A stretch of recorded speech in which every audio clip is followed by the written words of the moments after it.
In this video हम लोग cos inverse x का ग्राफ देखेंगे। तो जैसा कि हम लोग को पता है कि कॉस इन्वर्स का ग्राफ कैसा होता है, कॉस एक्स का ग्राफ आपको पता है कॉस एक्स का ग्राफ कैसा होता है। तो ये हम लोग को पता है कि कॉस एक्स का ग्राफ जो है 0 पे 1 होता है, ठीक है। और फिर पाई/2 पे जो है वो 0 हो जाता है, और फिर यहाँ से ऐसा ये जो जाता है यहाँ पे पाई पे वैल्यू इसकी -1 होती है और ये कंटिन्यू होता है, ठीक है। तो हम लोग मिनिमम वैल्यू लेते हैं, जैसे कि साइन में -पाई/2 से, तो ये -पाई/2 से अगर इस साइड में लोगे तो ये मेनी वन हो जाएगा, ठीक है। क्योंकि इधर का ग्राफ अगर ऐसा सपोज ऐसा लिया तो ये मेनी वन होगा, तो इसलिए नहीं था हम लोग का स्मॉलेस्ट पॉजिटिव इंटरवल लेते हैं जिसमें कि उसका रेंज कवर हो जाए। तो रेंज क्या होता है, कॉस का रेंज क्या होता है -1 से 1। तो अगर हम लोग 0 से लेकर, ये जो है 0 से लेकर हमारा पाई तक में इसका रेंज जो है 1 और -1 कवर हो गया, ठीक है। अब इसका ये जो फंक्शन आया, जिसका कॉस का जो डोमेन को हम लोग रिस्ट्रिक्ट करके हम लोग एक बाइजेक्टिव फंक्शन कॉस का बनाए, ठीक है। अब इसको हम लोग इन्वर्स फंक्शन बनाने, इन्वर्स का ग्राफ ड्रॉ करने के लिए हम लोग को पता है कि वो जब भी किसी का इन्वर्स निकालते हैं तो ये जो है y=x लाइन के रिस्पेक्ट में हम लोग उसका मिरर इमेज लेते हैं, ठीक है। तो ये जो पॉइंट है, जैसे ये पॉइंट कौन सा है, तो ये पॉइंट पाई/2 पे 0 है, ऐसा हो गया। ये पॉइंट कौन सा है, तो ये पॉइंट पाई पे वैल्यू -1 है। ये कौन सा पॉइंट है, तो ये पॉइंट है 0 पे 1 है, ठीक है। तब इसका ग्राफ अगर देखोगे ओरिजिनल कॉस इन्वर्स एक्स का ग्राफ, तो ये कैसा हो जाएगा। तो इसका मिरर इमेज देखोगे तो ये जो है, जो पॉइंट आपको एक्स एक्सिस पे दिख रहा है वो हमारा किस पे चला जाएगा, वाई एक्सिस पे चला जाएगा, ठीक है। तो यहाँ पे पाई/2 पे 0 है, तो यहाँ पे क्या होगा 0 पे।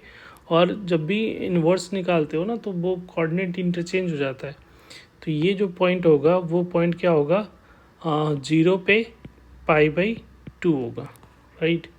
और ये फर्स्ट क्वाड्रेंट वाला फर्स्ट क्वाड्रेंट में, और फोर्थ क्वाड्रेंट वाला वैल्यू जो होगा वो सेकेंड क्वाड्रेंट में चला जाएगा। तो ये जो ग्राफ होगा हमारा फाइनल ग्राफ, वो ग्राफ कुछ इस टाइप से दिखेगा। और ये जो वैल्यू वाई एक्सिस पे 0,1 बन रहा था, ये 1,0 हो जाएगा, राइट। ये 1,0 हो गया। और यहाँ जो पाई -1 बन रहा था, तो ये -1 पे पाई देगा। तो ये जो है इसका पाई तक जा रहा है, और ये वैल्यू जो होगा -1 से 1 तक। तो ये हो गया हमारा किसका ग्राफ, कॉस इन्वर्स एक्स का ग्राफ, राइट। अब इसका डोमेन रेंज अगर देखोगे तो इसका डोमेन जो हो रहा है कॉस इन्वर्स एक्स का -1 से 1 तक जा रहा है, ये -1,0 है ना। तो ये जो डोमेन है -1 से 1 तक, मतलब इनपुट जो डालोगे -1 के से 1 के बीच में रहेगा। और इसका range of this function, range जो होगा वो क्या हो जाएगा 0 to पाई, ठीक है। तो ये हो गया। अब इसका कुछ प्रॉपर्टीज़ है। तो प्रॉपर्टीज़ में पहला तो ये है कि ये एक बॉन्डेड फंक्शन है, मतलब इनपुट जो है वो फाइनाइट है, और ये पीरियोडिक है, ये रिपीट नहीं कर रहा है ग्राफ। और तीसरा पॉइंट ये है कि ये जो है neither even nor odd function है। नेक्स्ट पॉइंट ये है कि ये डिक्रीजिंग फंक्शन, जैसे जैसे एक्स का वैल्यू बढ़ाओगे तो इसका वाई का वैल्यू क्या हो रहा है, घट रहा है। तो ये एक डिक्रीजिंग फंक्शन है, एक डिक्रीजिंग फंक्शन है, राइट।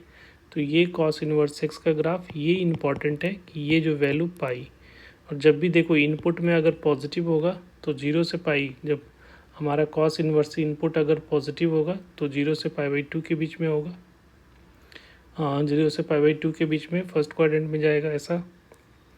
और निगेटिव जो रहेगा तो वो हमारा 0 से पाई/2, ठीक है। तो ये कॉस इन्वर्स एक्स का ग्राफ हमारा हो गया। Thank you.